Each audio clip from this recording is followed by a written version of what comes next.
Hey listeners, it's your host Daisha. So before I tell you about the episode that you're about to hear, I have to tell you about what I did this weekend. I drove to Dallas, which is like a million miles from Houston, to see the Dallas Symphony Orchestra. My friend Brett Mitchell was conducting them, and the guitarist and composer Bryce Dessner was there. Both of those guys have been on this show, by the way. Anyway, the Dallas Symphony Orchestra does this thing called Remix, where they're concerts that are aimed at bringing in new audiences. Everything on the program that night that we went to see them was 30 years old or newer. It was a sort of more relaxed environment, and I got to tell you, it was like the most fun I've ever had seeing classical music. I really had a genuinely good time, and I love what they're doing there. So if you're in Dallas, make sure that you go out to one of these remix performances. Speaking of new classical music, in the episode that you're about to hear, you are going to meet Nadia Sirota, who, among many things, is the host of WQXR's podcast, Meet the Composer. And Meet the Composer is all about living composers. Nadia is going to introduce you to some fresh, new classical music that I think you're really going to enjoy. I know I did. And speaking of enjoying, because we're all about segues here, if you enjoy our show, make sure to go to iTunes and subscribe to us and rate us and review us, because it is awesome when you do. All right, that's enough of me. Enjoy the show. My name is Daisha Clay. I'm the audio librarian here at Classical 91.7. While I'm a real librarian, I have a deep, dark secret. I know very little about classical music. I grew up listening to rock, and I know something about jazz. But when it comes to classical, but I really want to learn. So, every week on this show, a classical music expert will give me a piece of classical music they think I should know, and then we'll discuss it. Come learn with me in the classical classroom.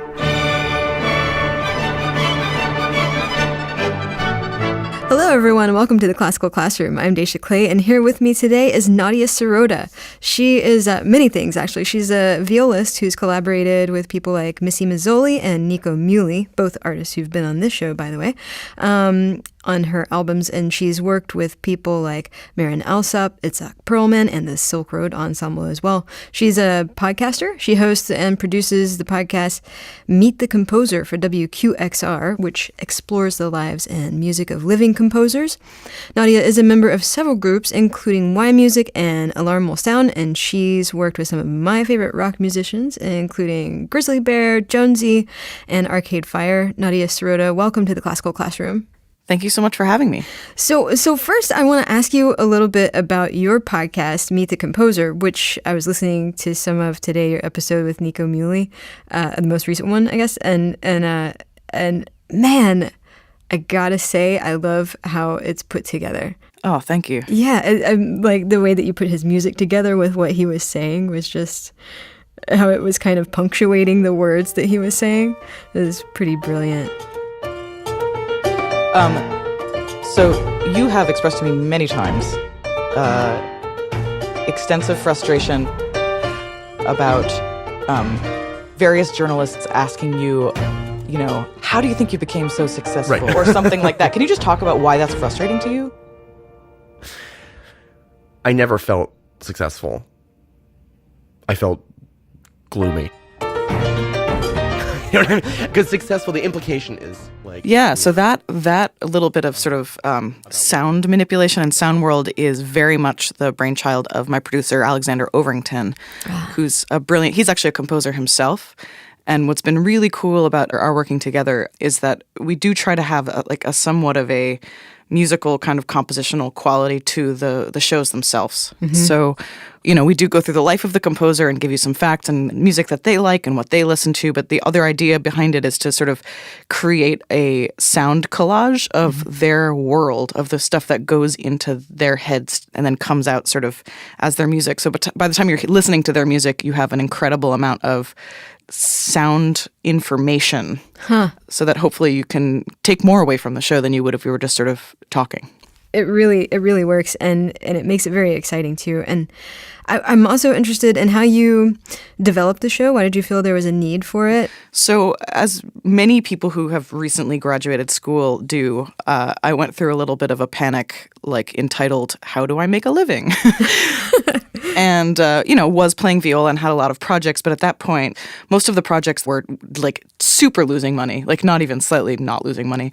The gigs that I did were more sort of less soul satisfying. And I finally was like, you know what I should do is get a job.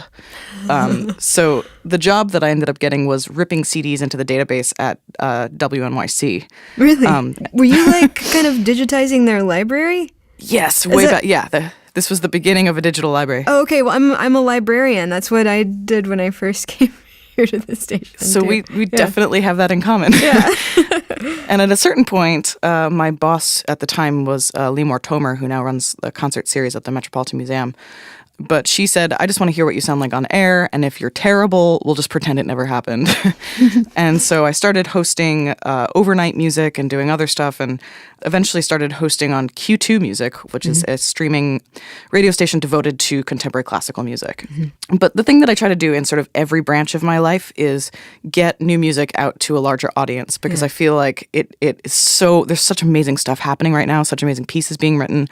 And there's tons of people who wouldn't hesitate to go see a contemporary art show at a gallery, wouldn't hesitate to read contemporary fiction, Yeah. But they might not know anything about classical music, let alone contemporary music, which we have tended for some reason to market towards a tiny subset of the already small classical music audience. Right. Yeah. So from my perspective, I'm like, well, there's plenty of people who like read interesting stuff all the time, and I would like to make a show that positioned contemporary classical music to those people who, may have a ton of information about music, may have less, but who are probably pretty curious and pretty interested. So that's the sort of impetus behind creating the show. And then I was really, really fortunate. I recorded in a recording studio in Iceland for a record label called Bedroom Community. Oh, wow. And the intern at that studio at that time was this very, very able kid called Alex, who then moved to New York City. And I sort of said, you know what you've never done but you should do is produce radio. And we both sort of figured out the kind of podcasting storytelling medium together. So both of us came from, contemporary classical background. He's a composer, I'm a performer. And we have been learning the ropes of storytelling radio, and it's been really fun and really exciting. That's awesome. So, okay, well, let's get to the music now. You clearly have a passion for new classical music, and the first thing I'm wondering, I talked to Nico a little bit about this, but the what do you call it? Do you call it classical music? Do you call it concert music? What's your preferred terminology? Yeah, terms are frustrating, and I'm not sure that there's any real reason behind it, but I tend to call it new classical music or contemporary classical music or new music or just whatever. Yeah. Yeah. Just music, maybe. Music. But, there is a thing where I think the biggest difference for me between classical music and pop music, and people definitely are constantly breaking this down, but like classical music for the most part is notated music. It's music that people communicate to the performers with via pieces of paper. And then we read that and interpret it and play it for an audience. And so there is I love being a performer. I am not a composer. I am like a performer. And I love that process of trying to figure out like what the composer was up to, what is the form of this piece, what's the structure, like where's the beauty.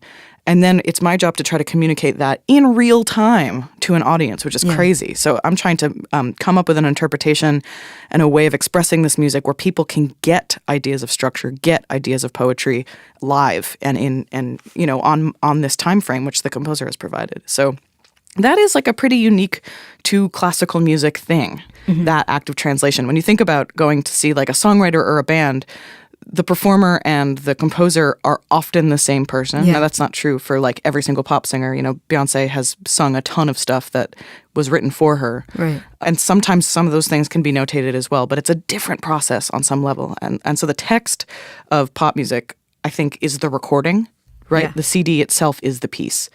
Whereas the text for us are these manuscripts, and that's an interesting process.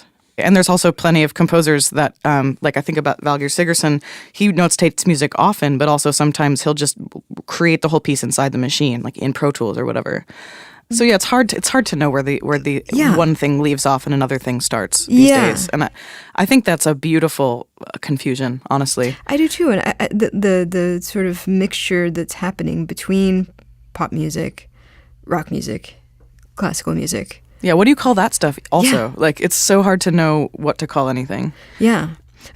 Well, what do you sort of look for in a piece of new classical music that to you makes it not just interesting, not just personally, but makes it engaging for a larger audience? Yeah, I think it's two things. It's material and form. And when those two things are working in concert, like, that's the music that completely gets to me and I just love, and I can't get enough of it. So a lot of the composers that I have commissioned, it's because there was something exciting about their material that drew me in. And then, like, picking the piece apart or performing the piece or preparing the piece or whatever, I start just completely being blown away by the craft of it. And for me, that's sort of the best case scenario. I didn't actually send you this ahead of time or tell you I was going to talk about this, but it occurs to me right now. I would love to talk about Andrew Norman, who is a composer that I've worked with quite a bit. And he actually wrote a piece for my sextet, yMusic, that is exactly this thing. So he basically has taken some of the timbres and colors of sort of mid-century modernist music, which is the stuff that I think sometimes people find the most alienating in contemporary classical music. So he's taken all of these extended techniques and scratch tones and really complicated textures, and then so sort of taken that surface and put it onto this form and set of chords and structure that is really kind of an old school, satisfying, like cadential, beautiful, open sound. Wow. Well, now we have to hear some of it. Yeah, totally. The piece is called Music in Circles. Andrew Norman, Music in Circles? Andrew Norman, Music in Circles, yep.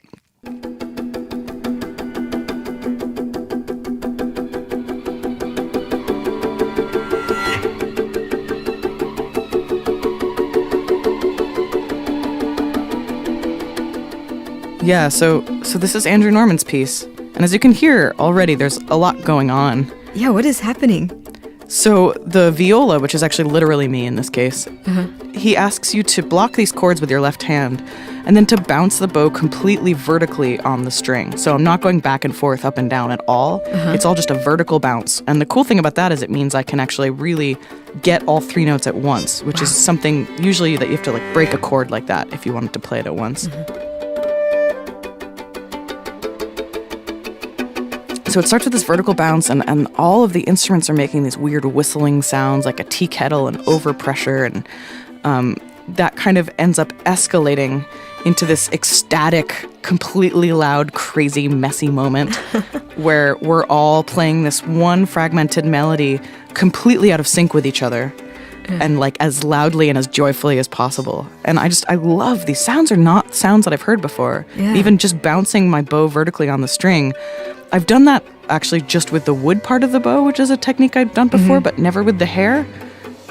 And he just comes up with these really interesting and ingenious extended techniques that then create music that, on the one hand, seems very familiar harmonically, but just the surface of it and the colors are so new to me. I really think it's brilliant.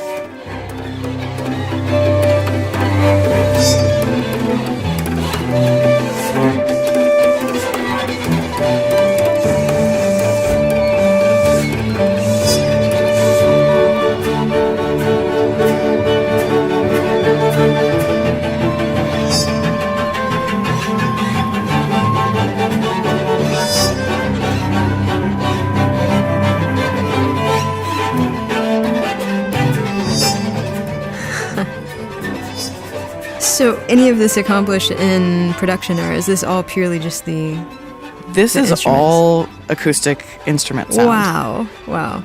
And it's 6 people. It sounds like it could be like 50. It does. The group is, flute, clarinet, trumpet, violin, viola, cello. And it's just, I don't know. I love this piece. I love his voice. It's interesting and singular, and this is a great example of something which on the surface the sounds are just like pull you in, like what is that? And then the more you sort of pull the piece apart, this is where the big melody starts in the trumpet, and then we all sort of come in imitation of that. And right now it's all very strictly notated, but in just a minute he gets rid of the bar lines and tells us to go at our own speed. And so the whole thing kind of flies into this like weird like microgravity where we're all kind of going at our own paces and floating around in this very similar way, but not 100% controlled as it was before. Yeah. So now we're all playing at our own speeds all of a sudden.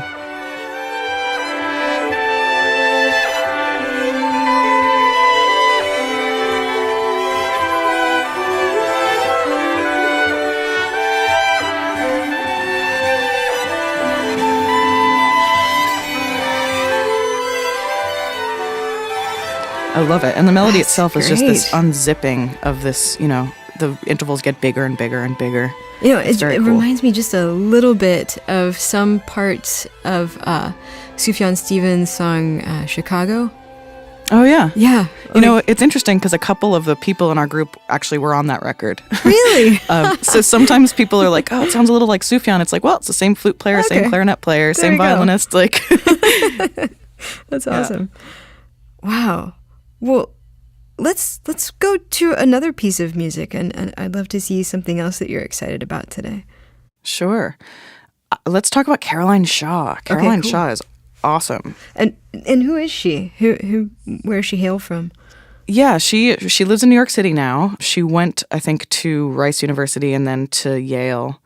And I met her as a violinist, sort of new music-y freelancer person in New York City, and I knew that she sang also. And then one day, I remember because I was in an airplane and we landed at 3:00 and I looked at my phone and the New York Times was like, the Pulitzer Prizes have been announced. And I clicked through a little alert and it said a Pulitzer Prize for music composition went to Caroline Shaw. And I was like, must be a different Caroline Shaw. It was literally my thought, like this can't be the same person because I didn't really know that she composed. And it turns out that she totally won a Pulitzer for this piece that she wrote. Partita for 8 voices. She was like 32 or really young. She was the youngest ever awardee of the Pulitzer. Oh my gosh. And she just has this incredibly beautiful compositional voice and approach towards composition. And she doesn't believe that you sort of need to be a, you know, capital C composer to write. She thinks every musician might have something inside of them and they should just express it. So she's in this vocal octet called Roomful of Teeth. Yeah. And they're really fantastic. And it's a great name, too. It's a total great name. And one of the first things they did when they got together, they're led by a guy called Brad Wells. And Brad was like, great, so you guys are all very beautiful singers in the classical tradition. Today we're going to learn how to yodel and we're going to learn how to do Tuvan throat singing. And he brought in these specialists to come and teach them how to use their voices in ways that A, like they had never done before. B, I've definitely seen singers pull more crazy stuff than like, oh, that's going to hurt my voice. I can't do it, you know? Yeah. So this group is definitely amazing and unique for being able to just be open to all these different styles. Yeah. And so early on, Caroline was like, well, I love these techniques. I'd love to sort of write for them. And she wrote a piece shortly after that first session called the Partita for 8 voices, which, you know, takes the partita, the sort of structure of a Baroque partita. What is a partita, by the way? Sorry. So so if you think about like the Bach violin partitas or whatever, it's a set of pieces that are all dance movements. And it's like literal Baroque dance movements. So there's you can learn how to dance a sarabande or a courante or any of these things, or an allemande. They basically just have like very specific rhythmic footprints. So Bach was riffing on that and wrote all these amazing solo violin pieces. Caroline riffed also on those forms, those literal Baroque dance forms, but wrote this incredible set of pieces for her group Roomful of Teeth, which then won a Pulitzer. And actually, she's literally done some collaborations with Kanye West of late. Oh, that's great! Because I think he was like, "This music's amazing." So we should listen to some of it if we can. Let's hear some of that. To the side. To the side. To the side. And around. Through the middle To end. the side. To the side. To the side. And around. Through the middle To end. the side. To the side. To the side. To the side. And around. And around and around And around and around. To the side. 2, 3, 4, And 5, across. 6, 7, 8. Through the midpoint. Of the line drawn from the left side. Left Five, side. 6, element and around.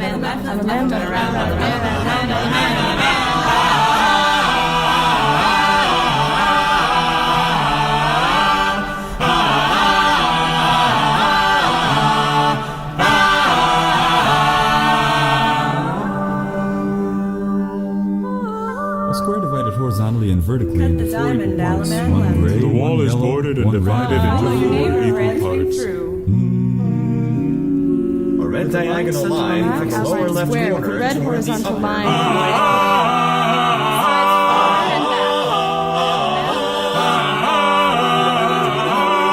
center, 12 lines from the midpoint of each of the sides.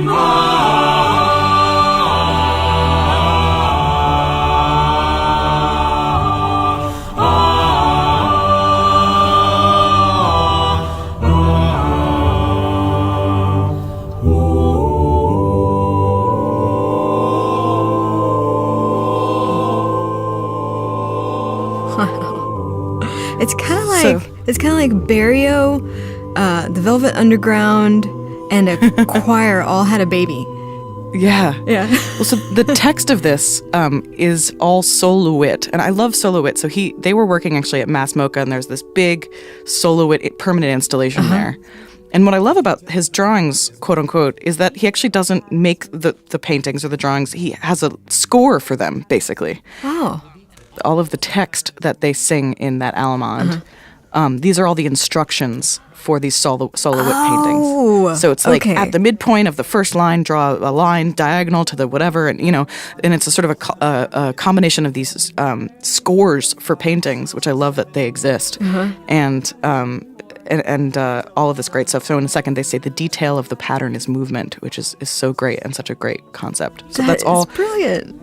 The detail of the pattern is movement. I love it. I love it. Well, okay, we've got time before I have to let you go to do one more piece. What? Sure.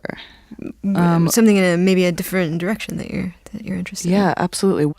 So Donncha Dennehy is an Irish composer who basically, I think of his music as a mixture of three things.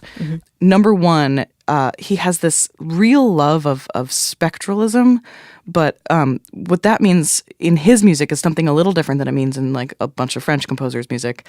So he loves the harmonic series.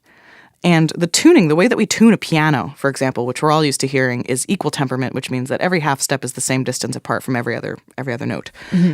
The actual harmonic series, and that's the way that literally everything around us vibrates, and the thing that makes a trumpet sound different than a viola, sound different than a piano, that's because of timbre.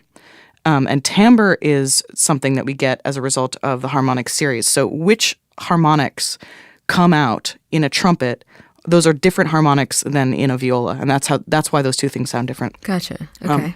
So Donncha basically, one big sort of element of his music is the harmonic series. Another big element of it is this kind of ecstatic pulsing music that I think comes as a sort of grandson of minimalism, of minimalist music. Yeah. And the other big element is Irish traditional music, which is something that he, was raised with, and it was some music that was really important. Actually, his first instrument was the recorder, which I find fascinating. And then he went to the flute later. But so these three things kind of come together in his music. And what I love about the harmonic series is he constantly toggles between this sort of spectral timbre music and music that's tuned the way we normally hear. So you'll be going along in his piece, and then all of a sudden the lens will shift, and we're just sort of looking at things with brand new glasses, and it's so cool. Wow. So this piece, Gra Agus Bás, is written entirely in Irish, in Gaelic. Okay. And it's based on some sean nós singing, which is like an old kind of melismatic traditional Irish vocal technique, which when you hear it by itself almost sounds like Middle Eastern to me. There's just a lot of melisma and a lot of really intense tradition. So he gets this wonderful singer, Irla O'Leonard, to basically sing an unaltered sean nós song above this ecstatic, vibrating bed of strings. And it's just some of the most completely exhilarating music I've ever heard. The title, Gra Agus Bás, actually means love and death. Whoa. So it's big topics. So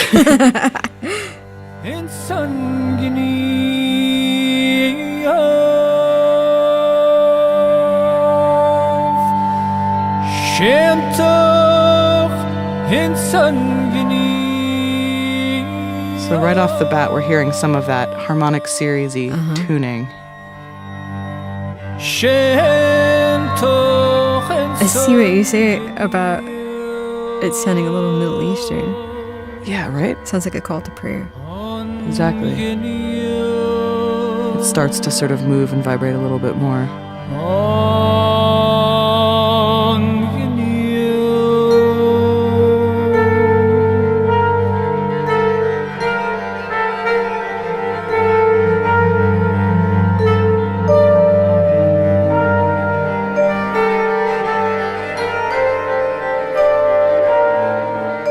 Gets more and more excited. Oh man, if you're listeners and you have time, listen to this whole piece. It's I think it's like a half hour long or something like that. It's just satisfying and amazing and beautiful. And the entire ending of it, the viola has this one very slow glissando over like 2 minutes straight from like one of the lowest registers on the instrument to like catastrophically high. Wow. It's just so satisfying and so beautiful. Nice. So we mentioned Nico Muhly earlier, and I know you're a big fan of his. I think we can squeeze one more piece of music into the show. And you guys have collaborated together, right? Yep. Yeah, we went to undergrad together. Oh, okay. And I think I met him somewhere around like 2002, 2003 at Juilliard. And we sort of learned really quickly that we work really well together. Yeah. But he's just a brilliant composer and a really great friend. And I would love to share with you some of the music that he's written under the name Drones. So he's written drones and violin, drones and viola da gamba.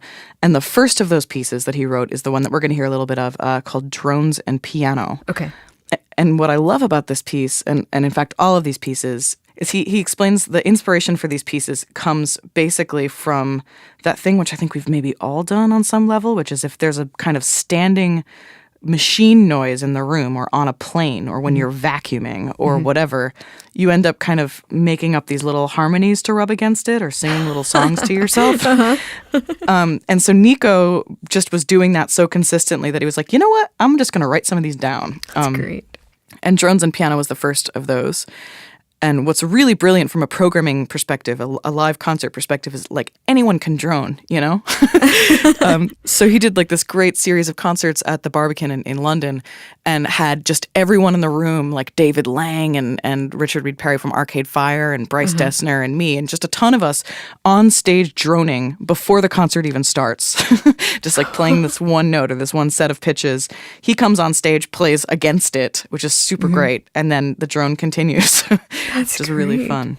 Well, I should have had him in a meeting I was having today. The emergency alert system thing was clicking in the studio we were in. Oh, dear. Could have been a brilliant piece. Well, you know what? Like making lemons out of lemonade or the opposite of that or something. Yeah, well, let's hear some of this.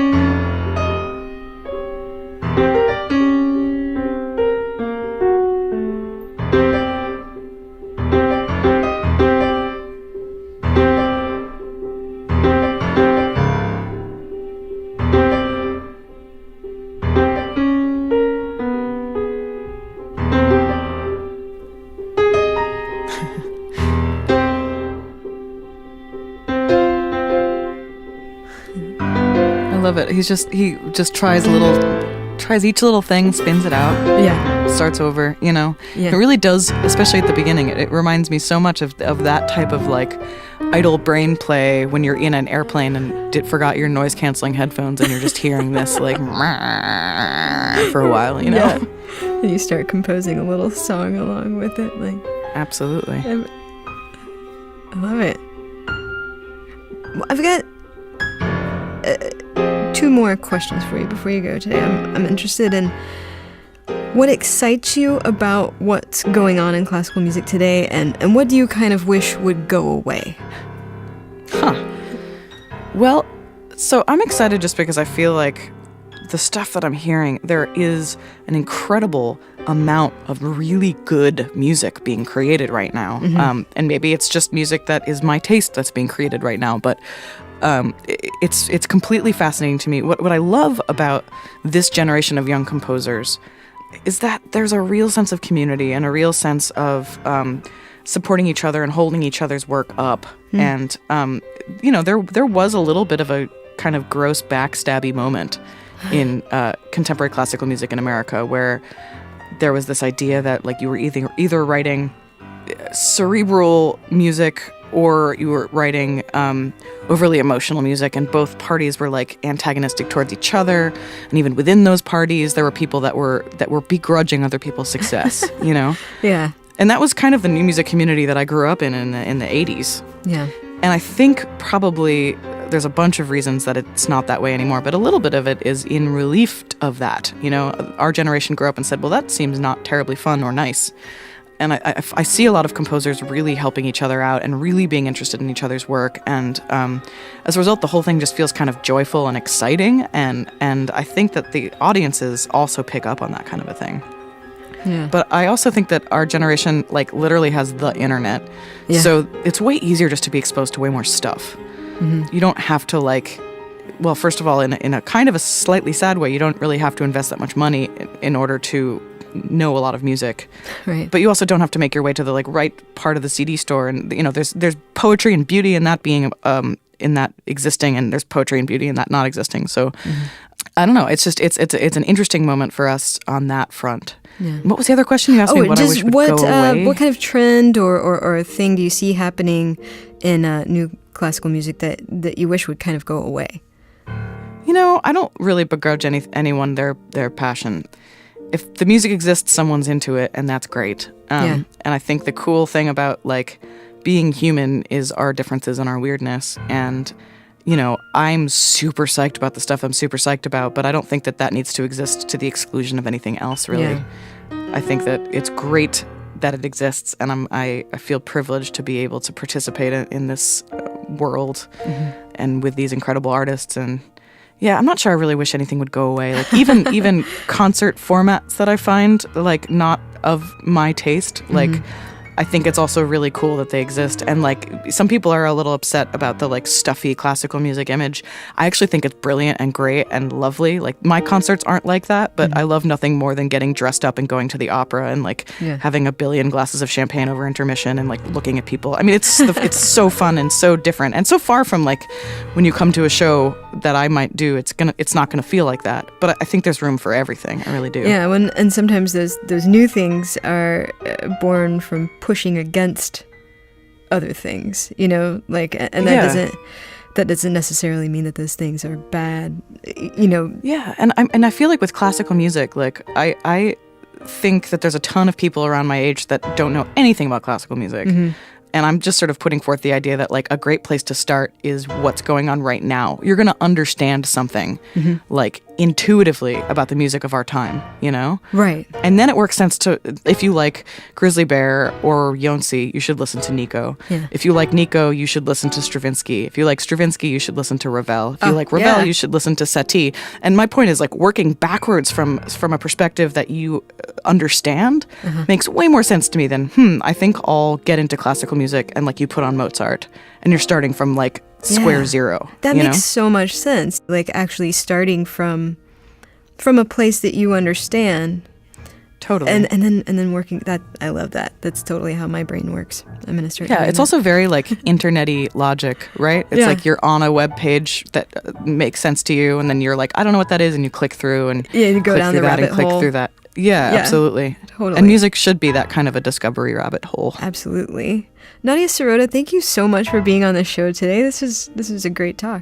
Oh, it's been absolutely my pleasure. Thanks for having me. Come back sometime, and like best of luck with your show. We'll put links to you up on the web article when we put this one up. Awesome. Thanks so much. All right. Take care. All right, everyone. That does it for this episode. For more Classroom, go to houstonpublicmedia.org/classroom. You can follow us on Twitter. You can follow us on Tumblr, on the YouTubes, on the SoundCloud, what have you. What have you is not a social media. Send me an email at dclay@houstonpublicmedia.org. And remember, if you're listening to us on iTunes, make sure that you subscribe to us and rate and review us because it helps us win podcasting. Thanks today to audio producer Todd Touche Hulslander for twiddling knobs. Thanks to program director St. John Flynn for his mind. It's like a steel trap. Thanks to editor Mark DeClaudio for his piercing glow stick eyes. Thanks to Nadia Sirota for being here today, and to the good people at WNYC and WQXR for their help with this episode. Thanks to me for saying words, but most of all, thanks to you for listening. We'll catch you next time.